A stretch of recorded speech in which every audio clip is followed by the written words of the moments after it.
What's going on, everybody? Noble here. I figured let's talk about some gaming stuff today while we play a little bit of Battlefield 4. I really kind of wanted to talk about let's see, the new and upcoming games that are just recently that have just recently been shown.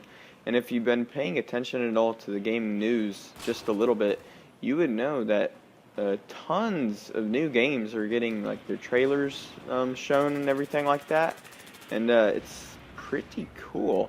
There's just like a ton of new awesome games coming out, or at least some of them are awesome. Some of them we're not so excited about. At least that's what it seems at the moment.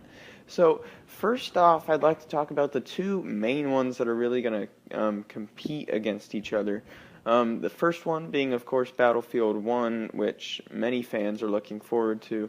And then the next one would be Call of Duty Infinite Warfare, which, from what I've heard, is not being so looked forward to. However, one thing that people seem to be getting pretty excited about is the fact that we're going to be getting Call of Duty 4 Remastered, I believe it is. Bundled with that, except there's only one kind of downside to that, I would say, and that would be that it's gonna cost you around $80, which is insane.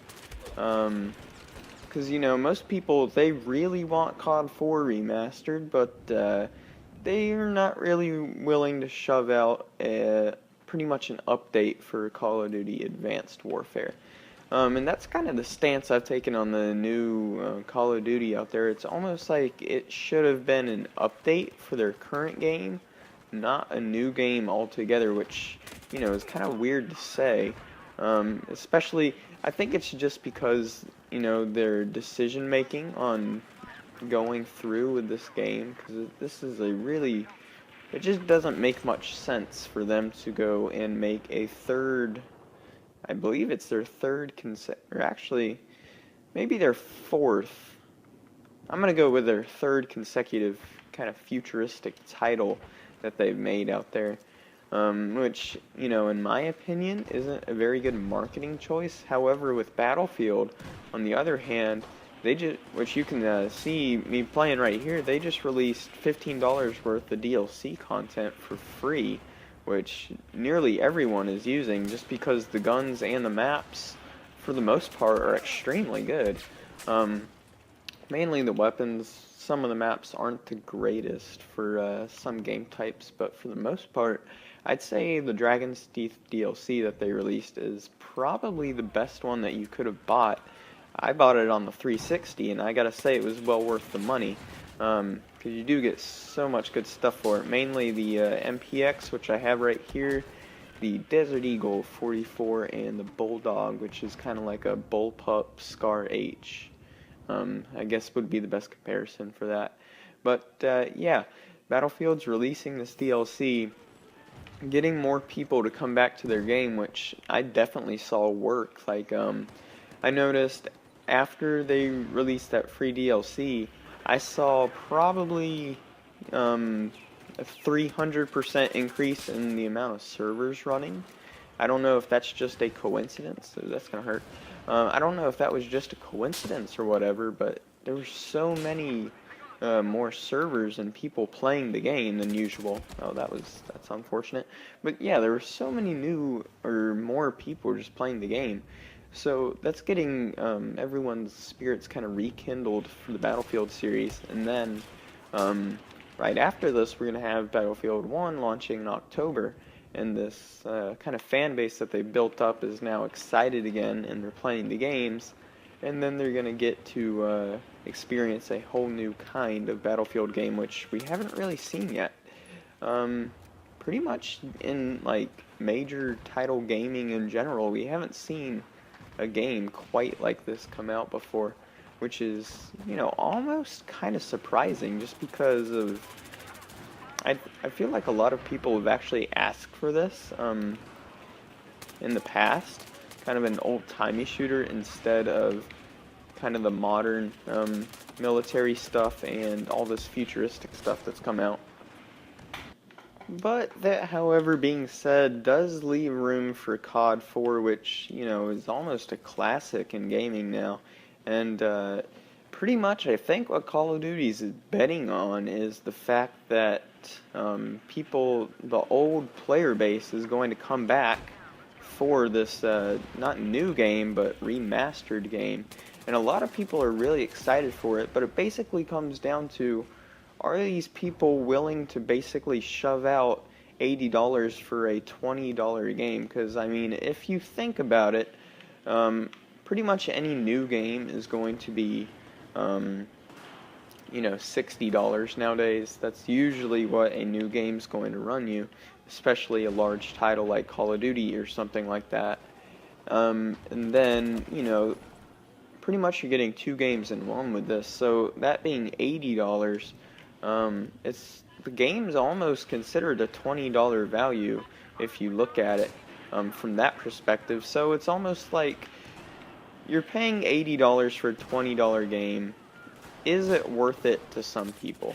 And their whole company is pretty much just betting on people are going to pay that, which is an extremely risky move. And it might pay off for them in the long run, and, it might be a good game, which isn't quite expected right now. I don't think, after these last few games, and there's been, like, so much, kind of anguish, especially in the PC community with gaming, with Call of Duty, with the whole mouse acceleration thing, stuff like that. They weren't quite happy with it. Which definitely isn't good. So, from what I see right now, I'm not exactly sure how they're planning to kind of do well with this after pretty much, especially with the PC gaming. I know console gaming's a tiny little bit different, but especially with PC gaming, most of their player base, I believe, has kind of worn down a little bit. Which I could be wrong about that, because again, I'm not a super big Call of Duty guy, but from my perspective, it seems like their fan base is wearing down a little bit, and then to release another game like this, it's very risky for them. But I guess if you really want to shove out the extra money for COD 4 Remastered, then they might have some serious money on their hands here, which would not be a bad thing for them whatsoever. So yeah, that's pretty much it for those two main ones. And then, of course, Overwatch is one of the new games on the street, which seems to be doing great. I think it might have been an open beta. I'm not sure. I haven't been following that game too closely either. It might have been closed or open beta. I'm not sure. There was a beta that I watched, and my controller is not cooperating today. But yeah. One of those betas that I watched seemed to be, like a really good game, and every person that I've watched play it say it's one of the most skill-based games they've ever seen, which is saying something. And this was from a pretty prominent CSGO gamer.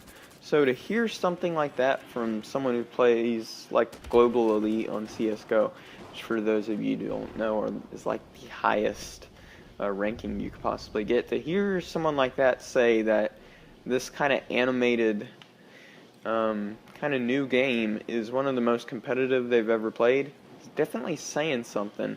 So that's another big one to watch out for, and from what I understand, they are making some pretty good cash on that as well. So all these things are definitely things to look out for when you are looking at the games recently. That is a nice headshot to kind of end off on.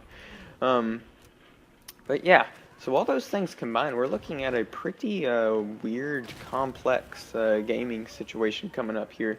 So, I'd love to hear what you guys have to say about this. If you guys are excited about the kind of controversial Call of Duty package that's coming up later this year, and if you think that Battlefield has done a good job kind of promoting their